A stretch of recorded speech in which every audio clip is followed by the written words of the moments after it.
El título de la charla es Trotsky y el Frente Popular, y nosotros vamos a dar una serie de conceptos, de ideas. Voy a intentar hacer una charla lo más breve posible. Considero que si la charla es breve y es buena, es dos veces buena, y si no, por lo menos es breve. Y dejamos tiempo para el debate y para el intercambio. Seguramente de todas las cosas que apunté, suele pasar siempre, me dejé la mitad, pero después podemos ir ampliando en el debate varias de las cuestiones. Vamos a ir a los orígenes de lo que es el Frente Popular, a las distintas experiencias históricas en donde se fueron dando distintos debates estratégicos sobre este fenómeno político que se pone en actualidad, en parte por la propia realidad actual de Francia, ¿no? Donde se conformó un Frente Popular para las elecciones legislativas anticipadas que hubo este año, y en parte porque genera un montón de entusiasmo en sectores de la población francesa, aunque después veremos que el fenómeno que estamos viendo en Francia del Frente Popular se parece lo que una castaña a un huevo con los fenómenos históricos, ¿no? No tiene absolutamente nada que ver, sus objetivos son otros, pero a nosotros nos interesa este debate de actualidad para retomar todo lo que fueron las experiencias históricas del Frente Popular y los debates que hubo entre los trotskistas de cómo intervenir en estos fenómenos y cuáles eran los lineamientos estratégicos para pensar e intervenir, ¿no? Este debate además plantea una serie de desafíos para pensar que tienen que ver con cómo entendemos el clasismo, su relación con las alianzas de clase, el problema de la hegemonía de la clase obrera, es decir, su influencia sobre el resto de clases de la sociedad, y la relación que hay entre la democracia y el socialismo, ¿no? Pongámonos un poco en contexto histórico. Los nazis acceden al 33 al poder en Alemania. No lo hacen mediante un golpe de Estado, lo hacen mediante el sufragio universal, y frente a esa situación, el Partido Comunista en Alemania se niega a establecer el Frente Único con la socialdemocracia, que eran los dos grandes partidos obreros. Prácticamente organizaban a la totalidad de la clase trabajadora, tenían millones de afiliados, y la negación a este Frente Único, incluso ellos consideraban que si Hitler tomaba el poder, eso era el preludio de la revolución. Bueno, efectivamente no fue así, fue el preludio de la reacción, y negarse a unificar las fuerzas del proletariado para enfrentar a los fascistas, bueno, termina en que los nazis hacen con el poder en Alemania y abren el escenario de la Segunda Guerra Mundial.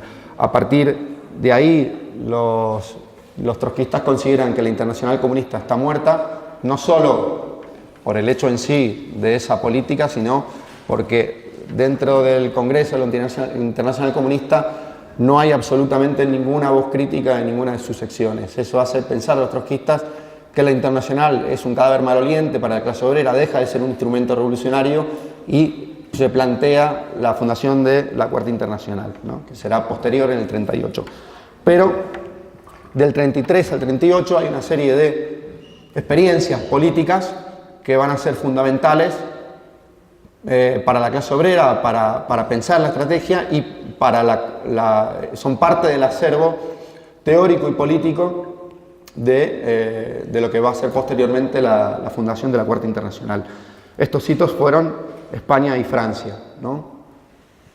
En España y en Francia se dan los fenómenos del Frente Popular y van a ser un problema crucial, ¿no? En general los centristas y los reformistas plantean el problema del Frente Popular como un problema meramente táctico, ¿no? Como un problema de sumar fuerzas simplemente, e incluso se confunde muchas veces interesadamente con el problema del Frente Único Obrero. Me metí en Wikipedia para buscar unos datos de fechas y estas cosas que a mí me bailan en la cabeza muchas veces, y justamente había una frase que decía: los trotskistas se negaron a profundizar el Frente Único, ¿no? Porque no quisieron acceder al Frente Popular, ¿no? Frase que encontré en relación al proceso francés. Bueno, evidentemente hay una confusión importante porque son dos cosas distintas, ¿no? Y vamos a ver cuál es su diferencia y cuál es la relación entre ellos. Bien, el término Frente Popular, como decía, se confunde y se utiliza muchas veces de forma interesada, ¿no? Porque el Frente Popular para el imaginario colectivo es lo que significó junio de 1936, ¿no? En Francia. En junio de 1936 es un enorme proceso huelguístico, obrero, con ocupaciones de fábricas, manifestaciones, enfrentamientos con las fuerzas del orden, y además significó toda una serie de conquistas que después veremos más adelante, ¿no? Que hoy nosotros, algunos, tenemos la suerte de gozar, como vacaciones pagadas, convenios colectivos, jornada de 40 horas semanales. Bueno, todo eso viene justamente del proceso francés, surge de ahí, ¿no? Entonces la utilización del Frente Popular hace referencia a lo que es ese proceso de forma perfectamente interesada, ¿no? Incluso no es casual que se haya elegido justamente este nombre para la coalición que se está dando hoy en Francia, ¿no? Intenta mostrar eso, pero también el Frente Popular tiene otra cara y la vamos a ver a lo largo de esta charla. En principio, el término es inventado por el Partido Comunista para calificar un tipo de coalición electoral, ¿no? que se va a dar, que se va a inaugurar en Francia en 1935, incluso antes de que la Internacional Comunista generalizara esta política para el conjunto de sus secciones, ¿no? Esto lo va a hacer en el 7º Congreso en julio de 1935. Bien, para Trotsky el Frente Popular es una política, un tipo de política de colaboración de clases que no se inventó en Francia ni en España, sino que tuvo su primera experiencia en Rusia. Entonces, alguno podrá decir, bueno, Frente Popular en Rusia. Efectivamente, de febrero a octubre, en la Revolución Rusa, se dan toda una serie de, bueno, el gobierno provisional de Kerensky y toda una serie de gobiernos de coalición regionales, de las cuales participan los socialistas revolucionarios, los mencheviques y los cadetes, ¿no? Que era el partido burgués, ¿no? Es el primer proceso y fenómeno de Frente Popular. Y en un sentido, para Trotsky, el que tenía más justificación histórica o podía pretender tenerla, teniendo en cuenta que en Rusia todavía había zarismo y el capitalismo tenía un desarrollo muy débil, pero a pesar de eso, Trotsky plantea dos cuestiones. Dice, los teóricos del Frente Popular no van más allá de la aritmética, ¿no? La suma, y en política funciona la cosa un poco distinta. Y entonces Trotsky hablaba de otra cuestión que era, decía, no solamente hay que entender la aritmética, sino que hay que entender de mecánica, ¿no? Y decía, bueno, cito textualmente, a fin de cuentas, el Frente Popular es un bloque de la burguesía contra el proletariado. Cuando dos fuerzas tienden en direcciones opuestas, la diagonal del paralelogramo de fuerzas se aproxima a cero. Esta es la fórmula gráfica del Frente Popular. Esto quería decir que en última instancia, en un frente en donde hay dos clases esenciales de la sociedad que tienen intereses contrapuestos, eso tiende a cero, y en última instancia tiende a favor de la burguesía, ¿no? En última instancia, la ideología dominante en la sociedad dominante capitalista es la burguesa, ¿no? Y en ese sentido estamos en una desigualdad a la hora de combatir, incluso desde el punto de vista ideológico. Bien, entonces, Rusia es el primer fenómeno que se da de Frente Popular. ¿Y cuál era la política de los trotskistas en Rusia? Perdón, de los bolcheviques en Rusia. el Frente Popular no era solamente el gobierno provisional, sino que bajo la égida del Frente Popular también se ubicaban los soviets, porque todos estos partidos que eran parte del Frente Popular participaban de los soviets. Los bolcheviques participaban efectivamente de los soviets sin tener ningún compromiso con el gobierno provisional. De hecho, la consigna que ellos levantaban era abajo los ministros capitalistas. Esto era una forma de meter una cuña entre las dos clases fundamentales del Frente Popular y separarlas, ¿no? En última instancia su política era un gobierno obrero, ¿no? Un gobierno de las organizaciones obreras sin los cadetes, ¿no? que pudiera iniciar todo un proceso de transformaciones. Para Trotsky, el problema del Frente Popular en Rusia era la cuestión que delimitaba claramente, en términos políticos, a los mencheviques y a los bolcheviques, ¿no? Más allá de todas las discusiones teóricas que había sobre Rusia, la revolución democrática y las tareas de la revolución, y su ligazón con las tareas socialistas. En última instancia, los bolcheviques participaban de los soviets, no hacían la menor concesión al gobierno del Frente Popular y exigían la ruptura de este Frente Popular, ¿no? En última instancia, todos los frentes populares europeos no son más que una pálida copia de lo que va a ser la experiencia del Frente Popular ruso, desde el punto de vista de lo esencial, ¿no? Más allá de las cuestiones propias de cada experiencia histórica. La experiencia francesa, a diferencia de la española, tiene una dinámica distinta en el punto de vista de cuando la derecha golpea al movimiento. En España, evidentemente, gana primero el Frente Popular y a partir de ahí la derecha intenta un golpe de Estado. En Francia va a ser al revés. Primero va a haber un movimiento fascista que va a intentar tomar el Parlamento francés en 1934 a raíz de un caso de corrupción que además era paradójico porque mostraba un poco lo que era la decadencia del régimen de la Tercera República Francesa. El caso era un ruso de origen judío, lo apodaban el bello Sacha, y en un caso de corrupción, bueno, el tipo había impreso una cantidad de dinero falso para meter el mercado y a raíz de eso estaba ligado la policía, partidos burgueses, todo, bueno, aparece muerto y a raíz de eso, bueno, también la derecha aprovecha porque tenía orígenes judíos y aprovecha para hacer toda una campaña antisemita. Pero lo importante es que se da un intento de toma del Parlamento de los sectores de la derecha francesa y no lo logran, ¿no? Son repelidos, pero en última instancia cae el gobierno francés y se forma un gobierno de coalición nacional en Francia, en donde en donde participa Alianza Nacional, que es un grupo de la extrema derecha francesa. A raíz de eso, los trabajadores responden con las mejores tradiciones del movimiento obrero y empieza un importante proceso huelguístico que va a frenar ese intento, ¿no? El gobierno de Unidad Nacional, un momento que me perdí un poco con los apuntes, esto después se edita y no hay problema.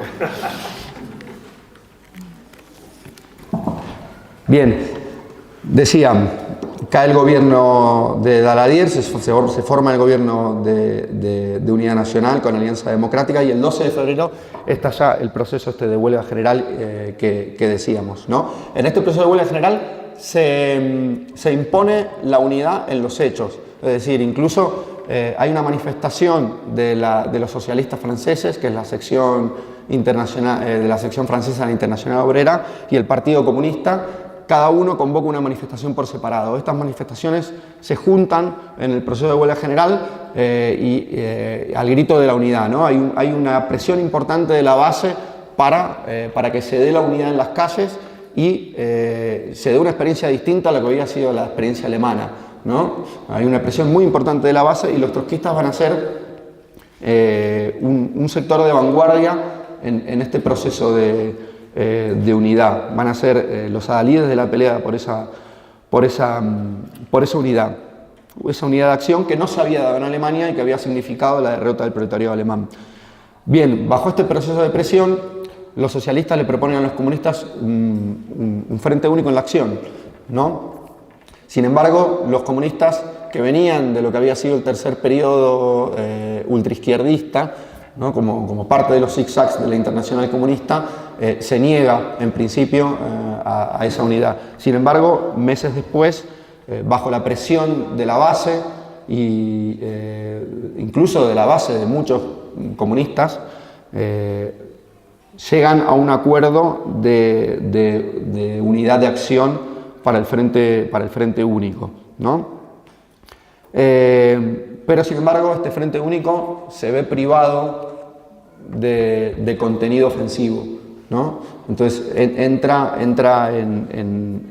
se estanca, ¿no? O sea, el frente único se estanca y no avanza. Entonces para Trotsky la clave de poder hacer avanzar ese frente único es darle una orientación ofensiva.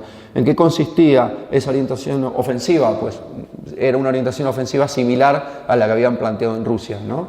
La clave era expulsar a los elementos burgueses del Frente Popular y la constitución de un gobierno obrero con los elementos que existían y representantes del proletariado, ¿no? El Partido Socialista y el Partido Comunista. Representantes del proletariado, muchas veces, no en términos de su programa, porque la socialdemocracia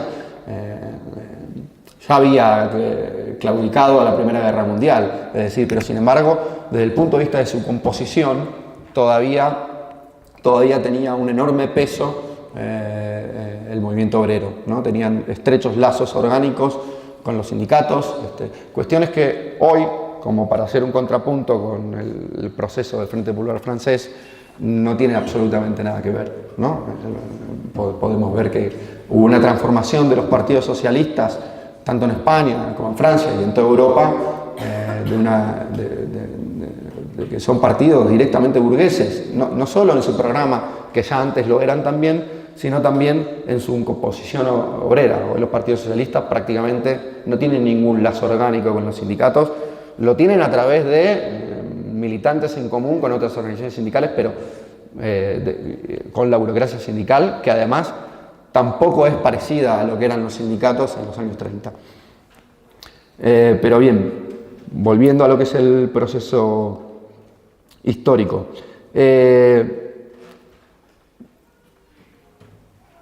El mantenimiento de esta política del tercer periodo, en última instancia, para el Partido Comunista francés, iba a significar inevitablemente un choque frontal con la clase obrera y sus aspiraciones a la unidad.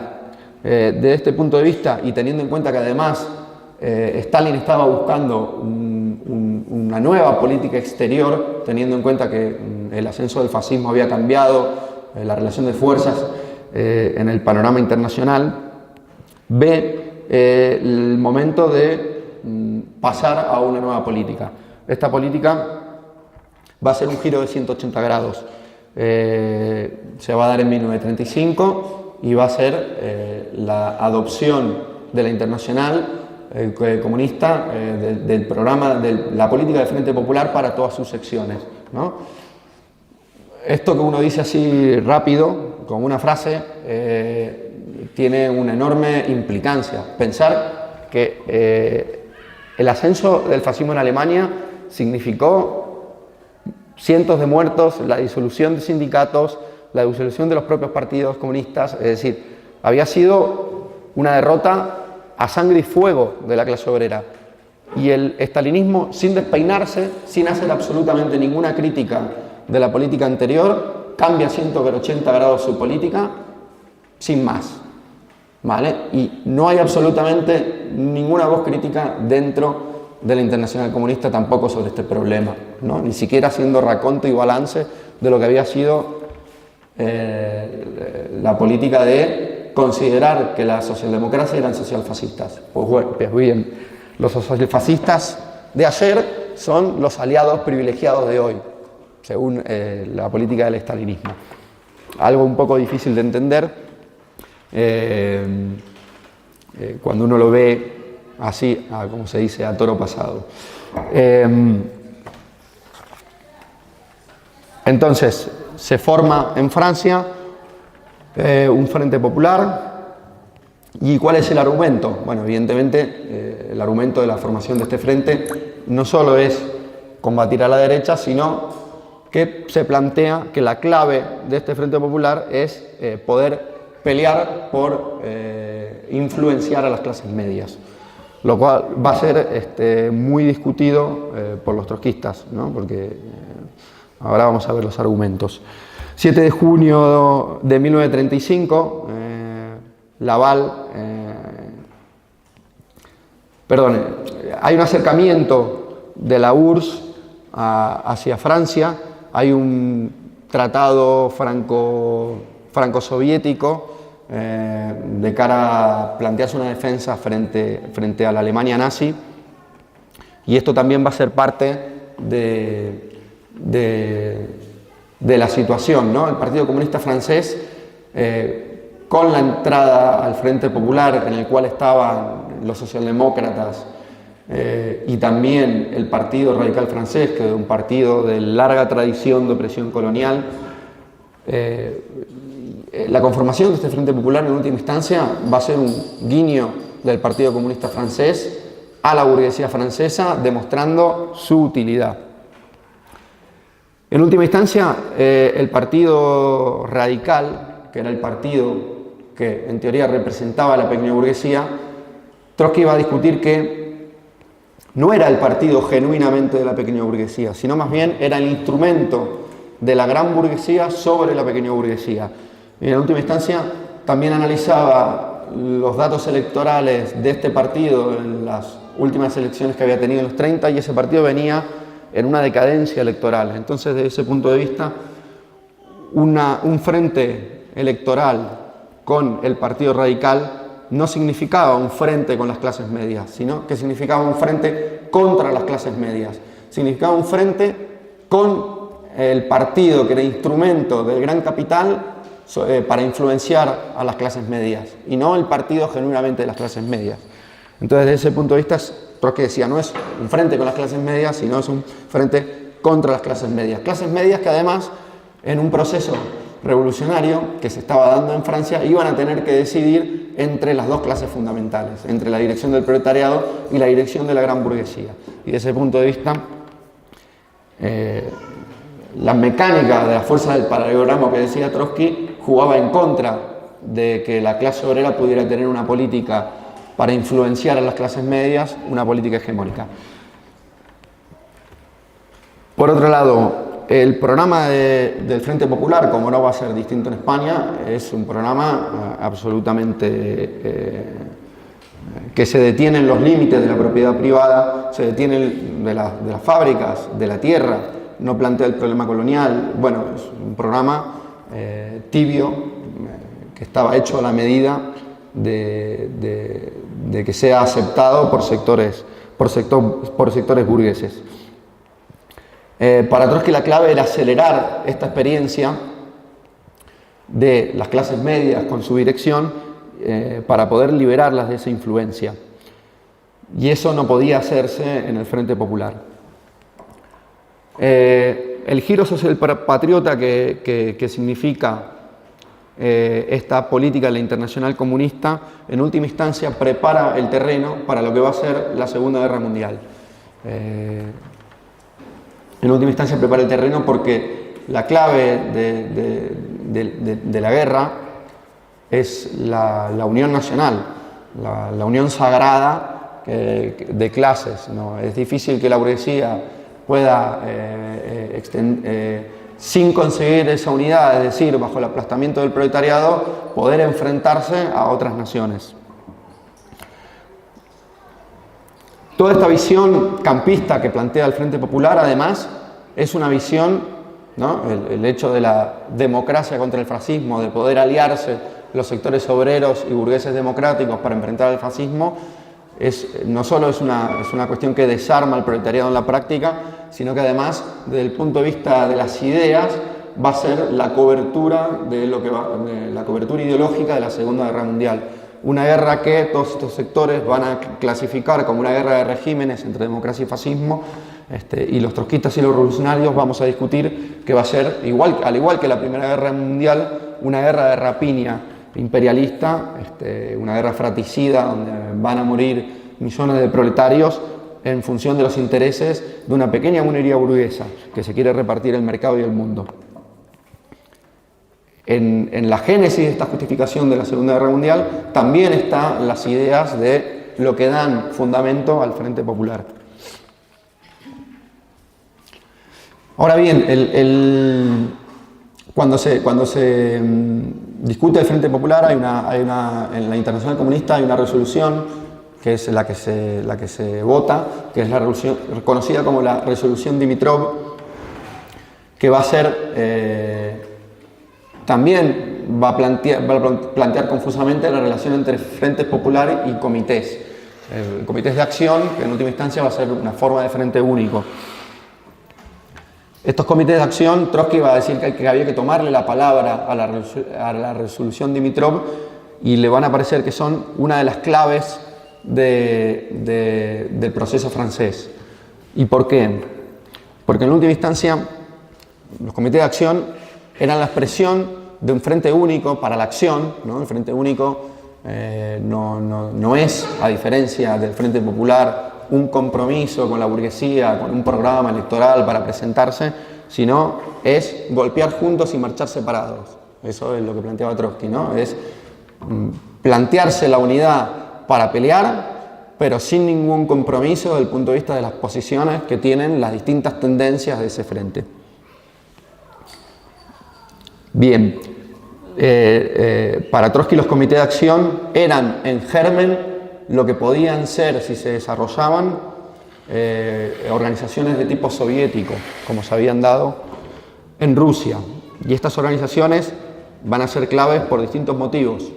Primero, porque van a poder plantear ofensivamente la orientación hacia la clase obrera. Después, porque van a poder tomarle el pulso, a diferencia del parlamentarismo, a la evolución de los sectores obreros, campesinos, que van haciendo una experiencia al calor de la pelea. Cuestión que el Frente Popular no vota, y si después te arrepentiste, como son en las elecciones, básicamente te jodés, ¿vale? Entonces, desde ese punto de vista, estos organismos para él van a ser clave.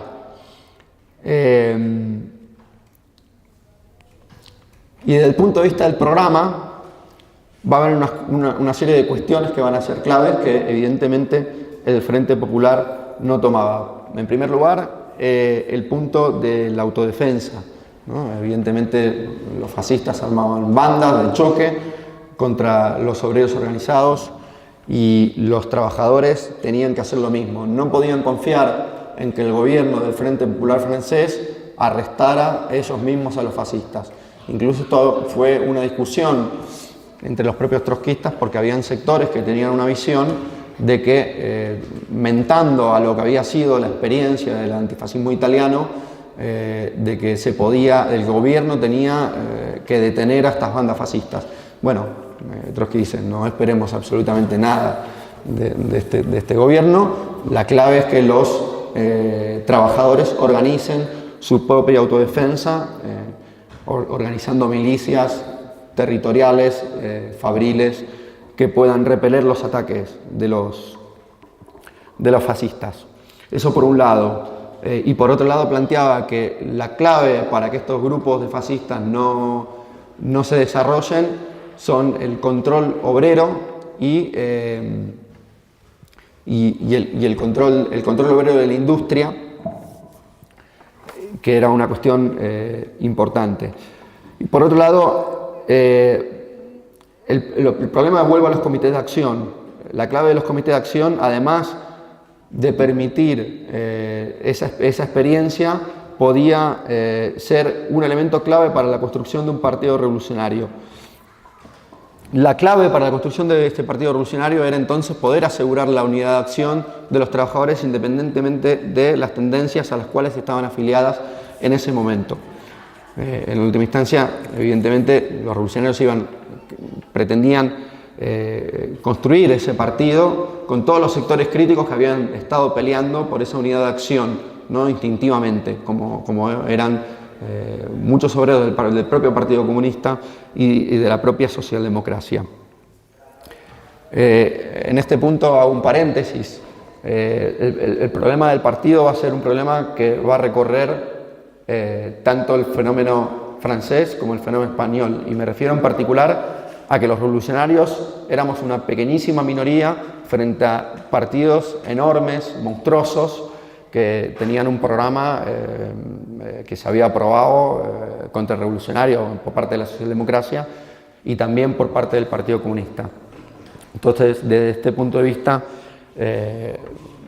Trotsky iba a plantear una lucha casi desesperada por ver cómo construir ese partido. En ese sentido, plantea lo que se conoce como el giro francés o entrismo, ¿de acuerdo?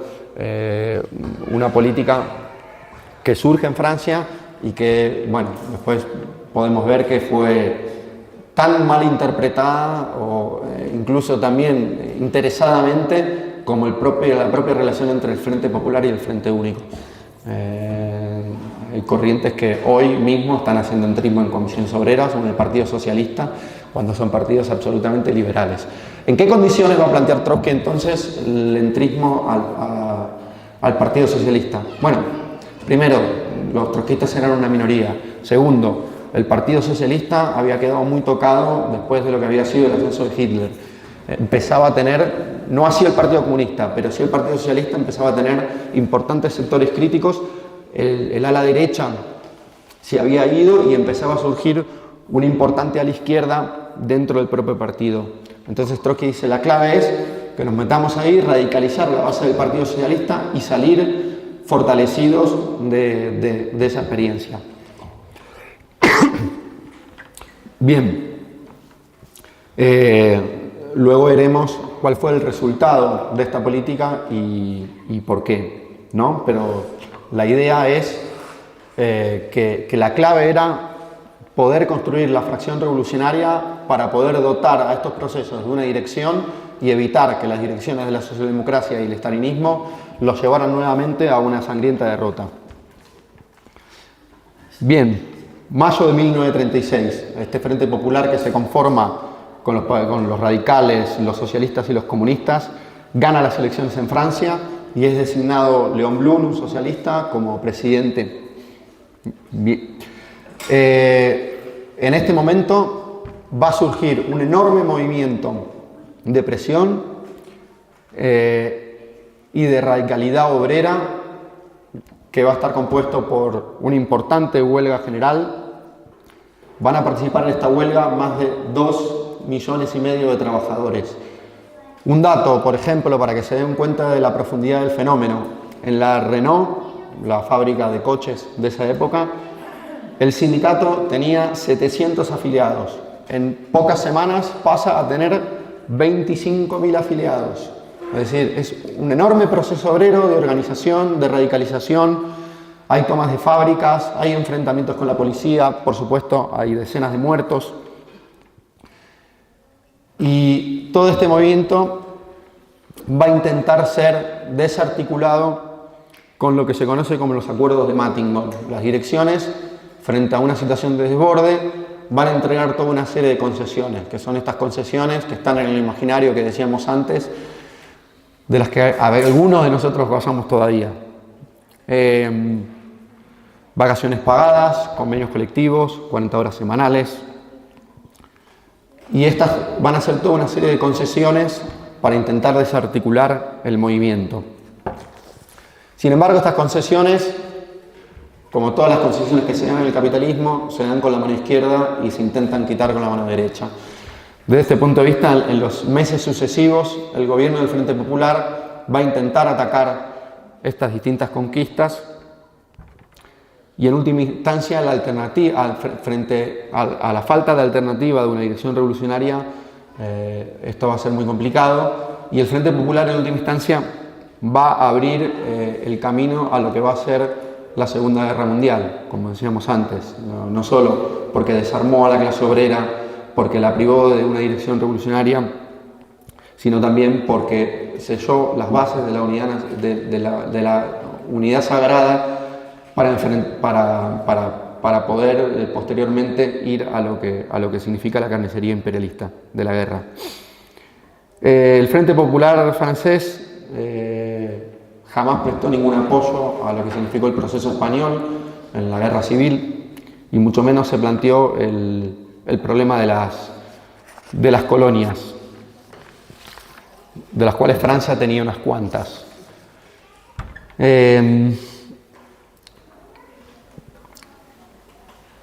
Bien, todo este debate y todo este proceso, vamos a ver cómo cogió a los trotskistas y en qué situación. Bueno, ya habíamos dicho, eran una pequeña minoría. Trotsky les había propuesto entrar al Partido Socialista para hacer un entrismo.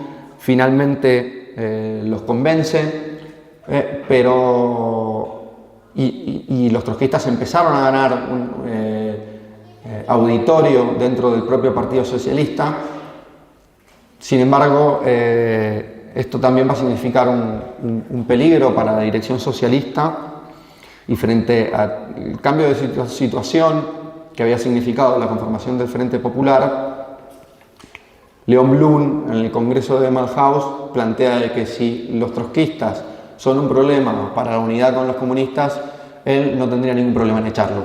Bueno, no tarda mucho en pasar de los dichos a los hechos. Los trotskistas son expulsados del Partido Socialista, y para Trotsky esto significaba la posibilidad de pegar un salto en la constitución de un partido independiente con la influencia que habían ganado dentro del Partido Socialista. Sin embargo, la dirección de lo que ahora se había convertido en el grupo bolchevique-leninista, como fracción de los socialistas, y son expulsados, consideran que esto es una catástrofe. Es decir, ven que van a volver a lo que significaba el viejo grupo antes de entrar al Partido Socialista. Es decir, convierten un medio en un fin en sí mismo, y desde ese punto de vista se privan de poder pegar ese salto que necesitaban, y entran en toda una... va a significar la decadencia del grupo francés y toda una serie de luchas fraccionales internas que lamentablemente van a hacer que cuando se da la huelga del 36, esta que decíamos, con ocupaciones de fábrica y tal, los trotskistas no van a jugar ningún rol. Es decir, van a estar inmersos en una lucha interna. ¿En qué consistía esta pelea interna que había?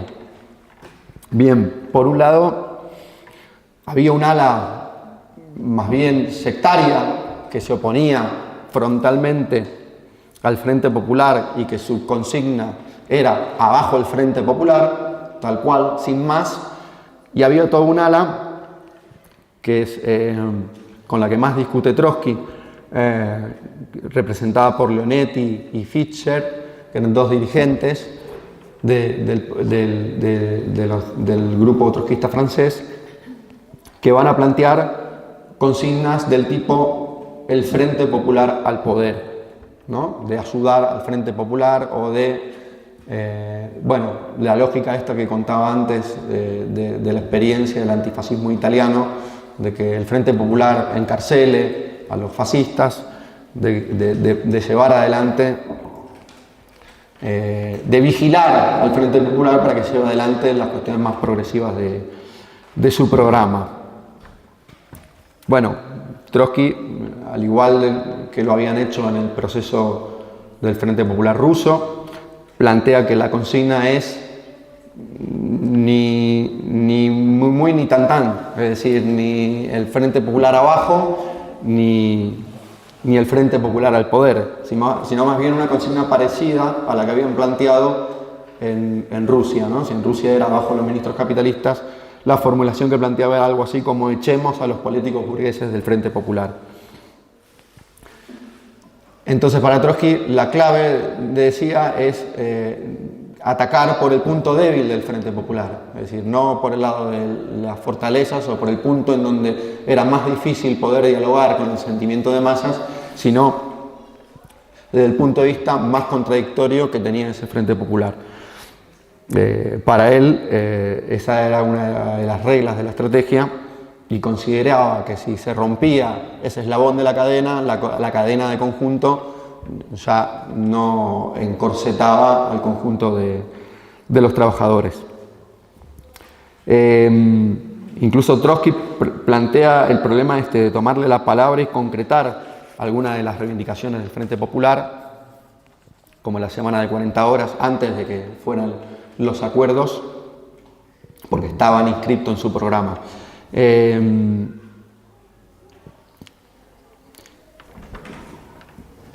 Perdón, que vengo y me pierdo con las notas.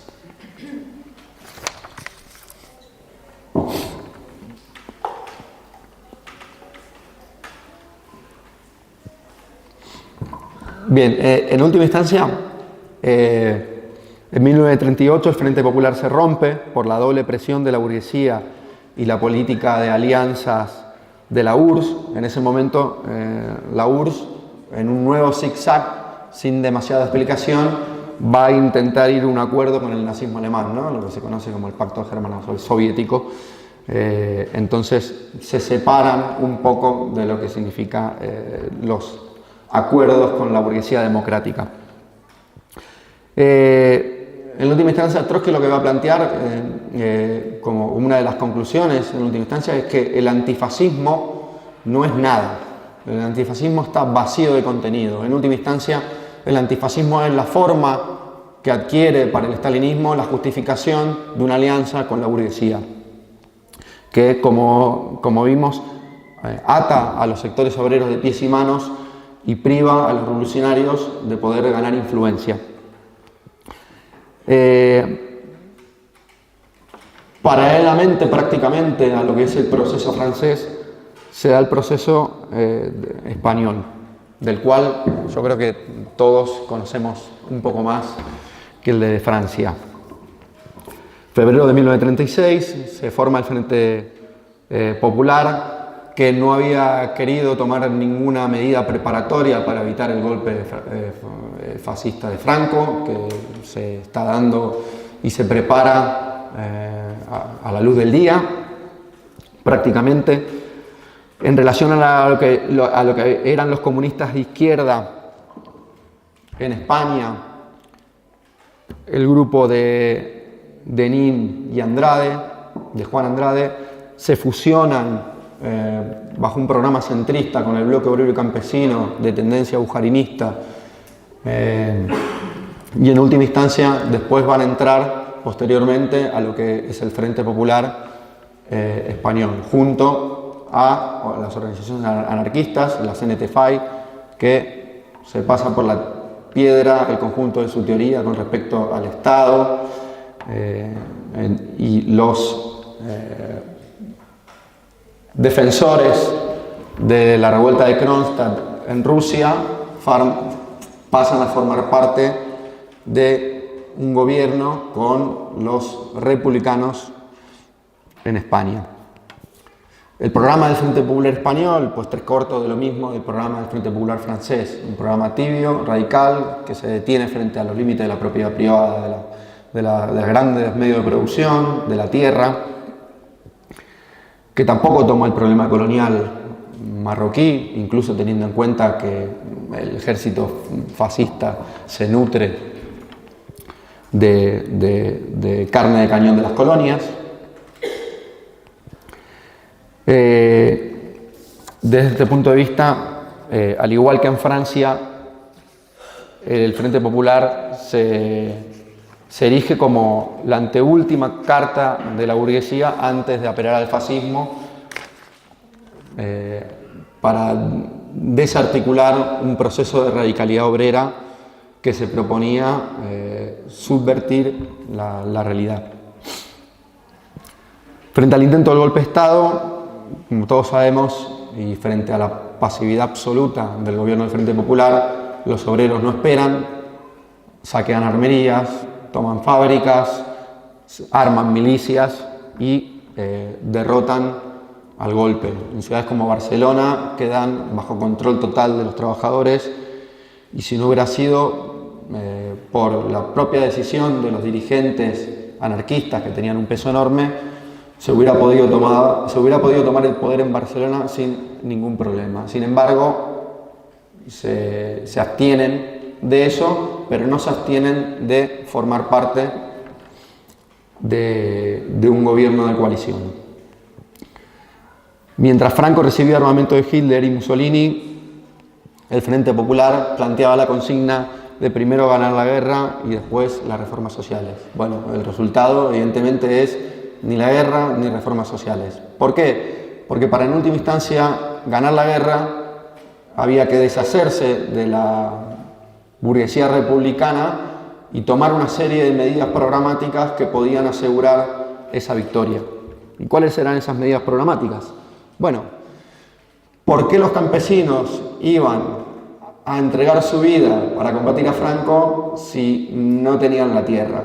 ¿No? Hay una anécdota que contaban los comunistas de la Revolución Rusa, que en el momento del comunismo de guerra, los campesinos decían: estamos con los bolcheviques, pero no queremos a los comunistas, porque era una confusión, evidentemente, pero los bolcheviques significaba los que habían peleado porque la tierra se repartiera entre los campesinos, y los comunistas significaba los que ahora le estaban sacando el excedente para poder resolver los problemas materiales de la guerra y enfrentar el fascismo. Esa confusión expresaba la necesidad, o sea, desde el punto de vista programático, trasladada a España, significaba que si el Frente Popular hubiera tomado medidas radicales con respecto a la tierra, los campesinos claramente iban a pasar al lado de la República para defender sus conquistas, no la República, sus conquistas, que eran la tierra, frente a los fascistas. Tres cuartos de lo mismo desde el punto de vista de las fábricas. Entonces, de ese punto de vista, el programa que sostenía el Frente Popular inevitablemente lo iba a llevar a la derrota, porque no podía soldar la unidad entre los trabajadores, los sectores del campo y los sectores pobres para poder enfrentar el fascismo. En última instancia, el programa desarma.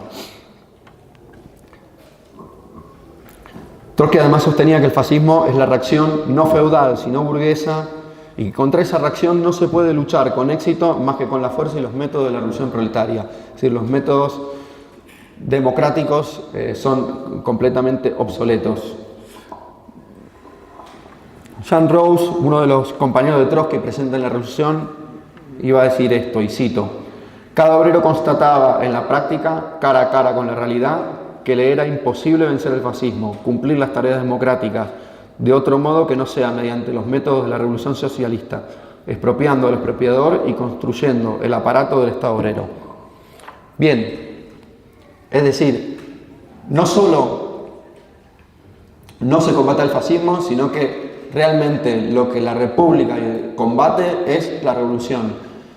La revolución va a ser aniquilada no por los fascistas, sino por los propios republicanos burgueses, y no va a ser en el frente de la vanguardia, sino que va a ser en la retaguardia republicana.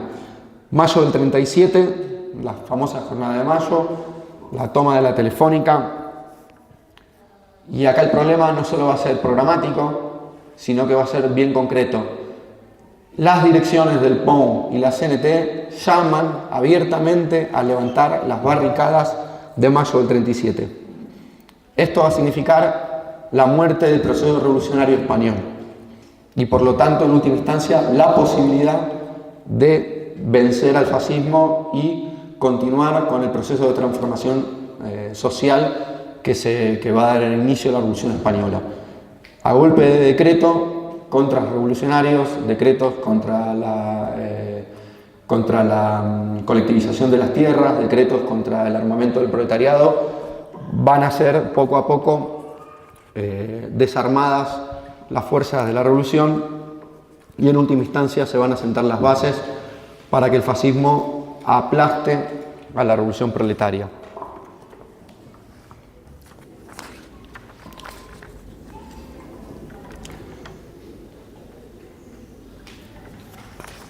Perdón, que estoy buscando. Bien, y esto es, voy a leer una cita de Trotsky que plantea claramente el problema de la importancia de la dirección revolucionaria en este tipo de procesos, que tanto en el español como en el francés había una enorme debilidad, como decía antes, y que no se llegó en buenas condiciones, ¿no? A pesar de que hubo sectores críticos, incluso en la Revolución Española, tanto de los propios paumistas como de sectores anarquistas que intentaron esbozar un programa distinto y una política distinta para la situación, como fueron los propios amigos de Urruti. La construcción de esa dirección no puede darse en el momento revolucionario, tiene que ser previamente, si no es muy complicado. Trotsky decía, en los momentos cruciales de los giros históricos, la dirección política puede convertirse en un factor tan decisivo como los de un comandante en jefe en los momentos críticos de guerra. La historia no es un proceso automático, sino ¿para qué los dirigentes? ¿Para qué los partidos? ¿Para qué los programas? ¿Para qué las luchas teóricas? Bien, vimos, a vuelo de pájaro, los dos fenómenos donde se dio el Frente Popular y que, como decíamos antes, fenómenos que fueron constitutivos y una experiencia importante para la fundación de la Cuarta Internacional. Marx va a decir que la historia ocurre dos veces, la primera vez como una gran tragedia y la segunda como una miserable farsa. Esto lo decía Marx discutiendo contra la idea de Hegel de que la historia es cíclica y se repite. Bien, vamos a ver cuánto hay de la paradoja entre la mera dicción que plantean los reformistas de la suma sin más y de la ley del paralelogramo de fuerzas que plantea Trotsky en la farsa de lo que significa hoy el NPA francés, ¿no? Ya habíamos visto algunas diferencias importantes con el frente que hoy se conforma, del cual son parte los ecologistas, la Francia insumisa, de Mélenchon, el Partido Comunista Francés, el Partido Socialista, el nuevo Partido Anticapitalista, del cual nuestro grupo francés salió para constituirse en un grupo independiente, que se conforma frente al riesgo de la extrema derecha, ¿no? O ese es su fundamento, por el avance de la agrupación nacional de Le Pen, y nosotros entendemos que pueda generar ese frente cierto entusiasmo, pero sin embargo creemos que este frente no puede constituir ni táctica ni estratégicamente una respuesta a Macron y al fortalecimiento del polo de la extrema derecha. De hecho, si uno mira el programa del Frente Popular francés, es muy parecido a una coalición electoral que acaba de estallar hace 9 meses, no más, que era conocida como el NUPES. Sin embargo, incluso este Frente Popular que se da hoy es peor que el NUPES, es más de derecha desde el punto de vista programático, porque el Partido Socialista francés hoy tiene más peso de lo que había tenido en la anterior coalición electoral, y eso escorrió hacia la derecha del programa. Diferencias que habíamos visto, bueno, en realidad podemos hablar del Frente Popular francés hoy como una mera excusa para intentar retomar las lecciones del pasado, porque, como decía, no se parecen absolutamente nada. Las analogías históricas tienen demasiados límites, ¿no? Los partidos socialistas no tienen nada que ver con lo que eran los partidos socialistas antes. Hoy no hay fascismo, ¿no? A pesar de que hay un intento también muchas veces interesado en magnificar a la extrema derecha, no para tener una política revolucionaria para enfrentarla, sino para llevar el agua al molino de la burguesía democrática y hacernos creer que cuanto más malo es el cuco de la extrema derecha, más juntos tenemos que estar con la burguesía liberal y democrática. Desde ese punto de vista son demasiadas las diferencias. Pero tanto para el pasado como para el presente, las alianzas sobre la base de la unidad antifascista con fuerzas burguesas tienen la contradicción que señalaba Trotsky, que se puede graficar entre la diferencia que hay entre las aspiraciones de los propios trabajadores que hay hoy en Francia y lo que personajes como Hollande están dispuestos a llevar adelante. Incluso, realmente, en última instancia, la justificación del Frente Popular francés hoy no está tanto en el avance de la extrema derecha, sino que más bien eso es el eslogan marketinero para intentar conseguir más votos. La clave es revivir al Partido Socialista francés, darle al régimen francés la posibilidad de tener un recambio en el futuro.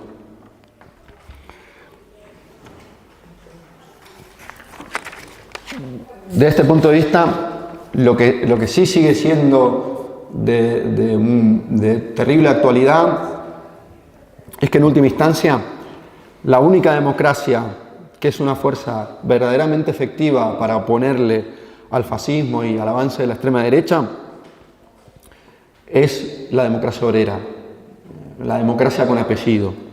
Es decir, es a la clase obrera acaudillando al conjunto de la nación oprimida.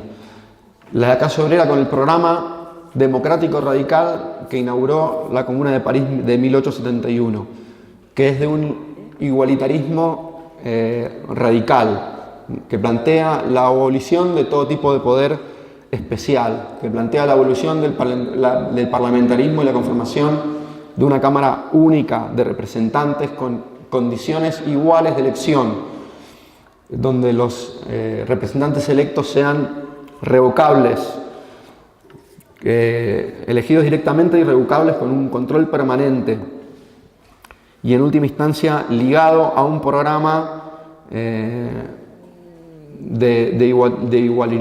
igualitarista, donde ningún funcionario cobre más que un obrero o un maestro,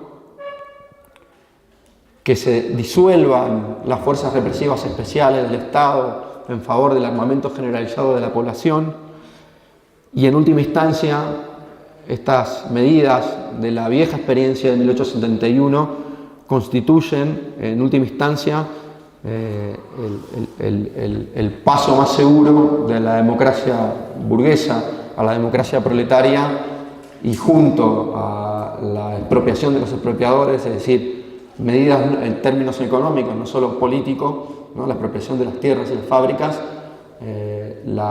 constituyen en última instancia la transición del capitalismo al socialismo. Yo paro acá y que se abran turnos de preguntas, intervenciones, dudas.